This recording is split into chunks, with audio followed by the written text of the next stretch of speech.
No. Waiting on a non-event. Right? That's why we have a thing called a timer, and then we can do a timer and then take until another action comes in and it cancels it. So yes, we have an idle timer. I have a problem. Yeah. No, Well, it's true. I do. And now that I'm in a room with 1,400 of my closest friends, I feel like it's time for me to come clear. So my problem is I see observables everywhere. Everything to me is an observable. And the things that I see that are observable, they don't even know that they're observable. And that's because not all observables look the same. Because observables are really just arrays that are laid out in time. And so we're used to arrays that are laid out in memory. And it's really easy to wrap your head around memory as a physical construct. But if you can wrap your head around arrays as a physical construct, then, or time as a physical construct, then you understand observables, because that's all they are. Because everything is observable. Like my dog. My dog is observable, just an observable of barks. And this is my actual dog. And then DOM events. They're observables, just a continuous stream of key up, a mouse, and click events. And even this presentation is an observable. It's just an observable of slides. So I looked at all this, and I kind of thought to myself, OK, well, what if my database was an observable? Like, what if every single time I updated a piece of data, it sent that update to every connected device within milliseconds? And that's actually exactly what Firebase does. So who here has heard of Firebase before? That's right, turn up for Firebase. So Firebase is a platform for building real-time apps. And there's 3 main features: serverless authentication, static web hosting, and what I really want to talk about today is the real-time database. So the way the real-time database works is that we give you a URL when you sign up for an account. And then you can use this URL to store data against RESTful paths. So in this case, against the /people location, I'm just storing an array of people. Then using the Firebase JS library, I can create a reference to the real-time database using that URL. And then I can subscribe to events that tell me whenever anything has changed in real time. So I get granular updates like whenever a child has been added to the list or removed or changed. And then I can coalesce all of these events into a synchronized array like we see at the top. Now, if you've used Angular 1 before, which is like literally everyone in this room, then you would see that something right here won't work with Angular 1. And that's that these callback functions are asynchronous. So they're not going to work with the digest loop. We have to call scope.apply. And that's actually exactly why we built AngularFire R1, because we wanted to synchronize collections in the real-time database with the digest loop. So when Angular 2 hit the scene, I thought to myself, like, oh man, I'm really excited to build a library with Angular 2. Because to me, the real-time database looks exactly like an observable. But Mishko, he came up to me and was like, David, slow your roll. We have zones. And like everyone knows, zones are the bee's knees.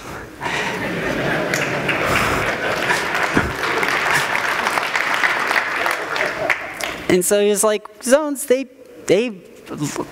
patch asynchronous events. So we don't need to call scope.apply anymore. So why don't we just use the regular Firebase library? And that was a really good question.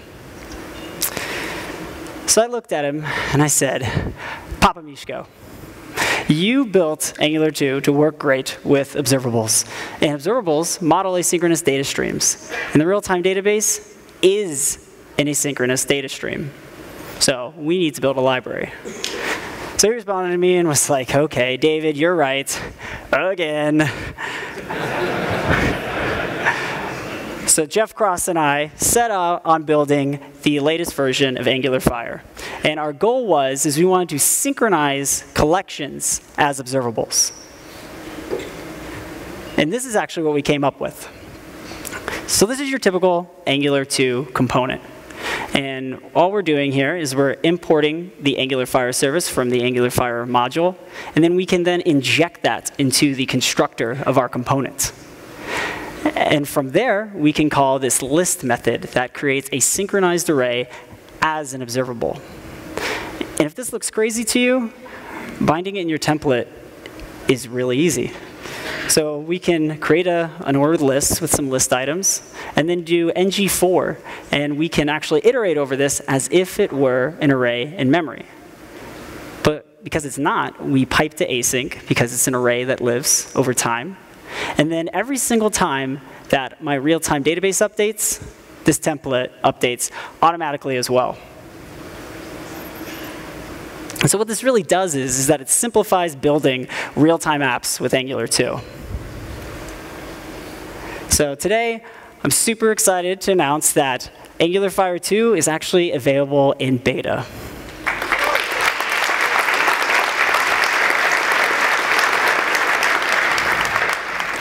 So I'm actually going to show you how it works.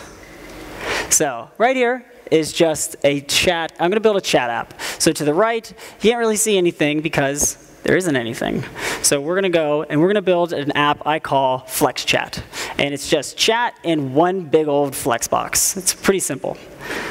And so there's 3 little UI pieces to FlexChat. We need a header. We need a place to render our messages, and then we need a place to enter messages, so a text box with a button. So I'm going to start out, I'm going to create a header, and give it an h3, and I'm going to call this FlexChat, and then I'm going to save. And then, whoa, that's weird, it's a perfectly styled header, I wonder how that happened. Then I'm going to create my chat container, and then below that, I'll create a text box with a button. But I actually cheated and went ahead and I created a custom component with Angular 2 called InputBar.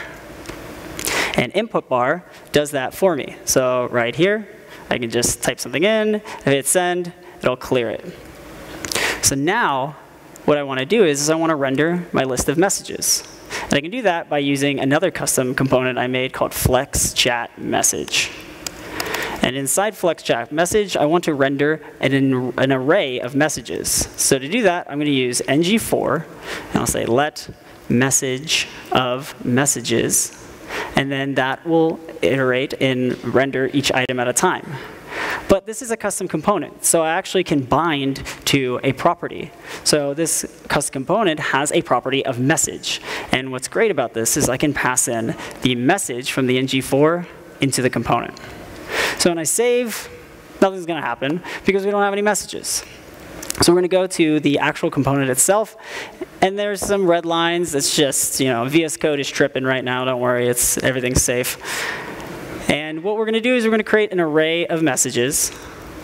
And then inside of my constructor, I'm going to populate just 2 little messages. So I'll say this.messages, and I'll set that to an array with 2 elements. So first, text of hi, and then another text of someone who's really excited, hi.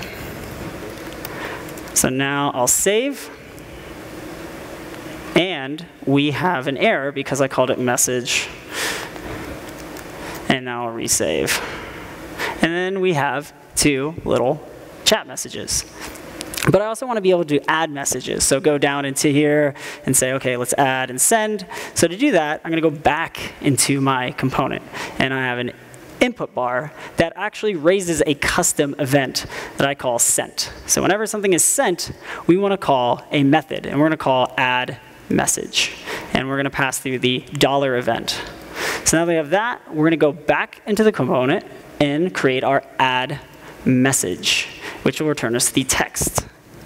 So now I can say this.messages.push, and we have a new message, because it's just an array. So now I'll say hello, and we have a new item. Well, this is cool, but it's not real time. and it's not hooked up to a database anywhere. So we're going to bring in AngularFire. So the way we do that is we're going to start out in the main TS. And this is where we do all of our bootstrapping. And bootstrapping essentially says, I'm going to set up things ahead of time. I'm going to tell Angular what services I want to inject and any values I want to configure ahead of time.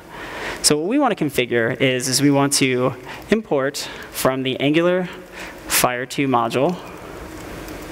And we want to import the Firebase providers, which is the whole set of things that allow us to inject them later.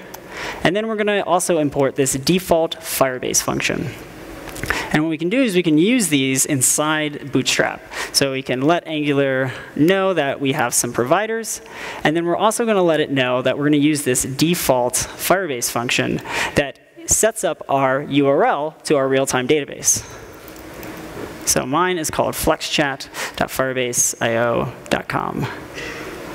So I'll save, and it should do nothing. So now I'll go back to the component. And what I want to do is I want to first import the AngularFire module. So import this from AngularFire R2. And if you're wondering why I actually always leave this blank, is because TypeScript does something really awesome where I can see everything that's available to import, which is one of my favorite things. So now I have this imported. So in the constructor, I can inject it. And then I don't want this in-memory array. I want an array that lives over time.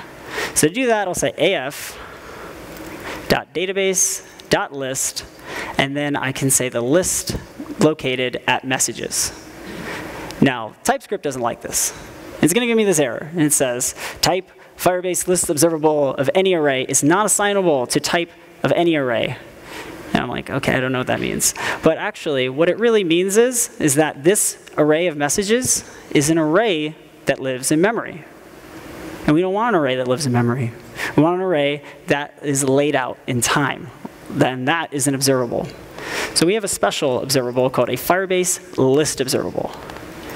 And what we can do with here is we can wrap this, and now we have a Firebase list observable of any array. And TypeScript likes that. So now we save, and nothing works. Why is that? Well, let me go back to my template. And what we're still doing here is that we're treating this ng-for as if we're iterating over an array that lives in memory. And we know it doesn't. It lives over time. And that is an asynchronous operation, so we're going to pipe to async. So when I save, we have tons of messages, because this is actually an older app I made.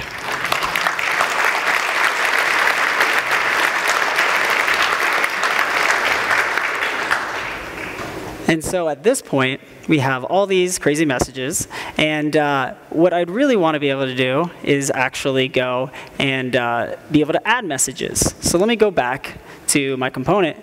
And one thing you can actually see right here is that nothing changed in the push method. We were originally pushing on just an in-memory array. And now we're pushing on a Firebase list observable. And TypeScript didn't get mad. We didn't get any runtime errors. It all worked. And that's because the Firebase list observable is still a collection. So we provide you array-like methods that trigger additions as if you were using a regular array, which makes it really easy to use. So I can go down here and just say, zones are the bees' knees. And then there, zones are the bees' knees, because they are. And so now that works. But this is a lot of messages. So I would like to limit the amount I get back from the real-time database. And to do that, I can specify a query that just reduces that result set. So I'll provide this query object in here. And then I want to just limit it to the last, let's say, 10 items. So I do that. And then, boom, we have only 10 items. This is cool. But I'd rather have it so that the user could configure it and not just me in my app. So to do that, I'm going to go back to my template, and I'm going to create a text box. I'm going to give it a local variable of a limit, so I have access to this text box. And then at this point, I want to know when anything changes. So using event syntax, I'll bind to the change event. And I can say, OK, well, when something changes, let's call this change limit method, and I'll pass through the limits value. So now when I save, we'll get this text box, and that's great. So we just need to implement the change limit method. So say change limit, and that will give us back the actual limit. And then at this point, how do I go about rerunning this query?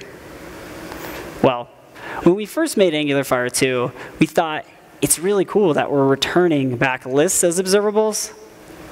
But what if we put an observable inside an observable?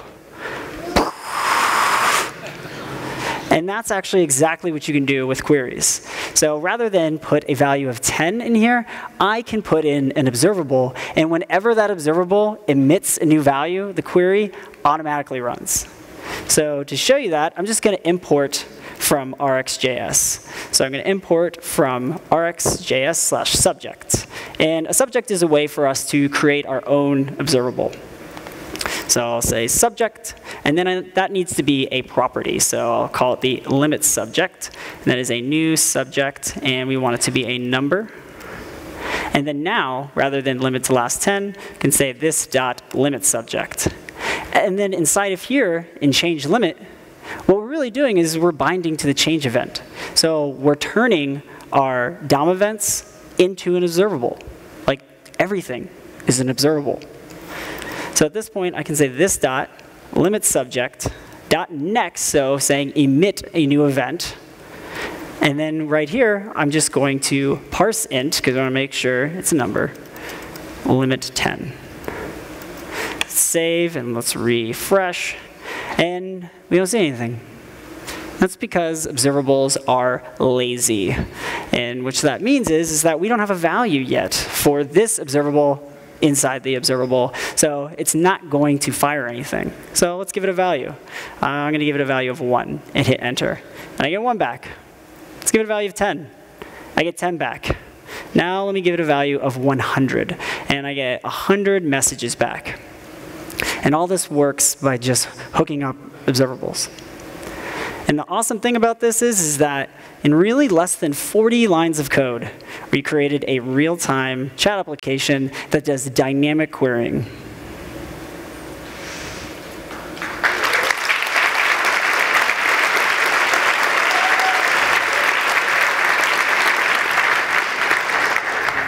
So that's the app.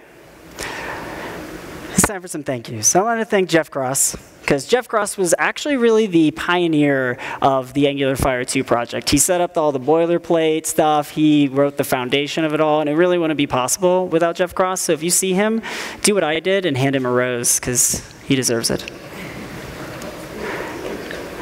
I also want to thank Rob Wormald, because he helped me upgrade it to RC. And also, I just really love this picture of Rob, so I just really needed to get it into my presentation. So if you want to get started with AngularFire, you can just install it through npm, so npm install AngularFire R2. And if you want to check the code out on GitHub, it's pretty easy. We're underneath the Angular org, so Angular/AngularFire R2. And if you really want to go deep, we've actually written an entire developer guide on the Readme that takes you through everything you need to know to be productive and efficient with AngularFire R2. So it goes through installation and setup with the Angular CLI. It talks about retrieving data as objects and lists, and then also querying those lists. And something I didn't even cover today, which is a whole other part of this library, and that's user authentication. So the next time you feel really, really confused about observables, just know that everything is an observable. So even your database. And then when you see an observable, just tweet, #observables are everywhere. Thank you.